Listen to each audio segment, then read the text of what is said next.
What is going on, everybody? James Hancock here. I'm back to do a quick reaction video to the first trailer for 28 Years Later, which is coming our way on June 20th, 2025. And in honor of the occasion, I'm wearing my Return of the Living Dead t-shirt. Still one of the most underrated zombie movies ever made. But I feel like we're at the end of like a 20-year stretch of perhaps too many zombie shows and movies, but that's all a direct result, or at least an indirect result, of 28 Days Later, which kind of kicked off the whole modern zombie craze. I did a little digging just to remind myself of some of the release dates, but in June of 2003, 28 Days Later came out, and at that time, the zombie genre was more or less kind of in a comatose state. But after that, in March of 2004, we had the Zack Snyder remake of Dawn of the Dead, and then in September of 2004, we had Shaun of the Dead. And there was something about those three movies back to back, which were all pretty good in their own ways, and kind of like they all felt like different genres with very specific and just kind of stylized visions for what zombies were all about. And that ignited just an absolute zombie fever in video games and fiction, and of course in shows like Walking Dead and Fear the Walking Dead and all the spinoffs and Book of Carol and all that crap that's still going today. I mean, those shows are kind of roundly ridiculed as some of the dumbest shows on TV, but people fucking watch them. And so once again, it's like we've had 20 years of nonstop zombies. But now Danny Boyle is getting the band back together. Danny Boyle did not direct the sequel 28 Weeks Later, which I thought had some good scenes, but wasn't as strong as 28 Days Later. But what makes 28 Years Later special is that it's reuniting Danny Boyle with Alex Garland, who wrote 28 Days Later. And obviously Alex Garland now is a filmmaker in his own right, doing really cool stuff. I think Danny Boyle is still the stronger director. If you compare their entire filmographies, I mean, in Danny Boyle's filmography, you've got, his very first feature film that I ever saw, Shallow Grave from 1994, which fucking rules. If you've never seen it, watch Shallow Grave. Trainspotting obviously was a cultural phenomenon. 28 Days Later, massive success. Slumdog Millionaire, that was a massive success. 127 Hours, I really enjoyed. Steve Jobs in 2015, I think that's one of Danny Boyle's best. I was at the Telluride Film Festival when Steve Jobs was making its big Telluride premiere. I was out there with this little short film called The Loneliest Stoplight, a little animated film directed by Bill Plimpton. But as a result of being involved in that short, I got to go to one of those kind of filmmaker cocktail parties or whatever. So I'm hanging out in this little room, very much feeling a little bit of imposter syndrome, and I'm looking around the room, and the cast and crew of Steve Jobs are there, and I'm like, oh shit, I'm going to start feeling really, really shy, because Kate Winslet's strutting around and Seth Rogen's strutting around. I was like, all right, just any minute now, somebody's going to put their hand on my shoulder and tell me I have to leave. But I looked across the room, and Danny Boyle was sitting against the wall all by himself, and I looked at him for a little bit too long, and he looked up, and he caught me staring at him. And so I was like, I didn't really know what else to do, so I just raised my glass and then a toast, and he went, and he raised his glass back. I was like, all right, you bluffed your way through that, and I kind of quickly stopped staring at Danny Boyle, but he could not have been nicer. But I do like his movies. I even enjoyed T2 Trainspotting to a degree, not as much as the first, obviously, but I am hoping for the best of 28 Years Later. I have no idea what to expect, apart from it taking place far in the future, and I hope it's just apocalyptic as fuck. The budget is huge. It's got a budget of $75 million. That's enormous for a goddamn horror movie, which I'm assuming is going to be R-rated to the absolute extreme. But as usual, I'm yammering way too long instead of just actually watching the trailer. So let's let this sucker rip and see what it's all about in 3, 2, 1.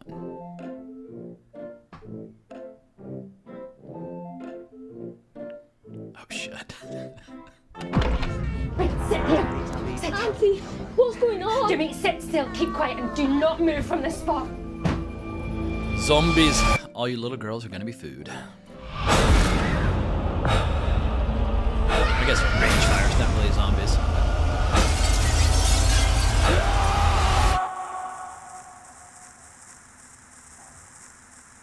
Seven, 6, 11, 5, 9 and 20 miles That looks today. like a good location 4, for a zombie 11, outbreak. 17, 32 the day before. Boot, boot, boot, boot, moving up and down again. There's no discharge in the war. Don't look at what's in front of you. Boot, boot, boot. This boot, soundtrack's starting to moving up and disturb down me, again. upset me. Men, Men go mad with watching them. That's There's pretty no fucking creepy. discharge in the war. Ay, ay, ay. If your eyes drop, they will get the top of you.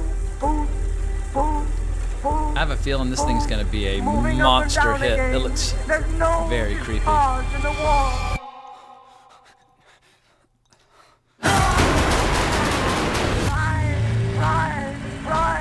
Try to think of something different. I love how there's like no dialogue, just this creepy background shot. Moving up and down again. There's no discharge in the war. 7, 6, 11, 5, 4, 17, 32 the day before. All right, color me intrigued. I think that looks pretty goddamn cool. And in the summer, I feel like we get so many big, bland, idiotic, just roller coaster movies that are just, you know, the 11th film in what is, you know, some stupid family-friendly franchise. It'll be nice to have a movie where if you're feeling a little bit of rage, you can go express that rage by watching people infected with the rage virus, feeding on those around them. And I remember that first movie really got an emotional response out of me. I hadn't even thought about this in like 20 years. But I was at 28 Days Later, and it's that great scene where Cillian Murphy, he's feeling like he needs to let off a little steam, and he walks into that little filling station, and he just kind of looks around and says, hello? And you see this little kid drop down behind him and come charging up. And I remember when I was watching that, I made like a Homer Simpson noise. I went like, dope! I kind of like punched my fist. I wanted him to react. And people in the theater started laughing at me for responding to the movie that way.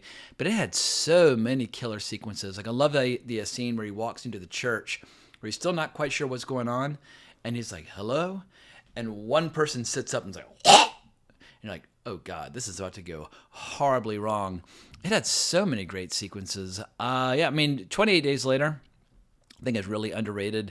And at that time, it was pretty groundbreaking and pretty innovative to have that kind of gnarly, disgusting, like digital quality, almost like the whole movie was shot on somebody's like camcorder back in the day. Obviously, it's like a pre-iPhone era. Like we weren't used to studio quality in the back of everybody's pockets. And I just love the whole aesthetic. And Alex Garland and Danny Boyle, I feel like they brought out the best in each other. And I hope the same will hold true now. The cast is incredible. I mean, you got Aaron Taylor Johnson, Ray Fiennes, Jodie Comer. Who else is in this bad boy?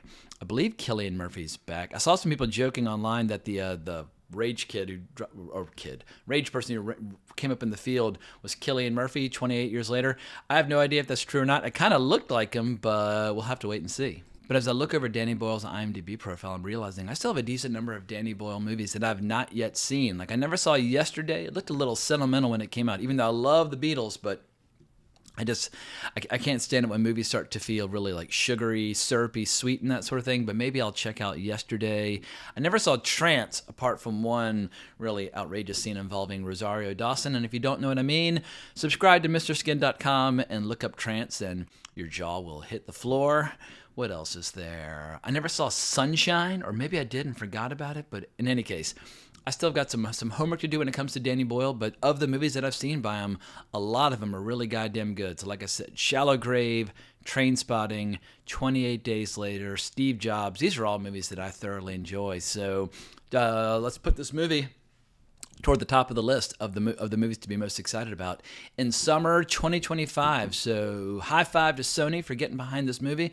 I'll be rooting for it all the way. Let me know what you think down in the comments below. And if you've not seen Return of the Living Dead ever or in a long time, revisit that one as well. Like Danny Boyle's Trance, it also has one scene where you're like, oh, okay, we're in a different space now. But I just love how when the zombies first start to rise and one of them opens their eyes, this song kicks in.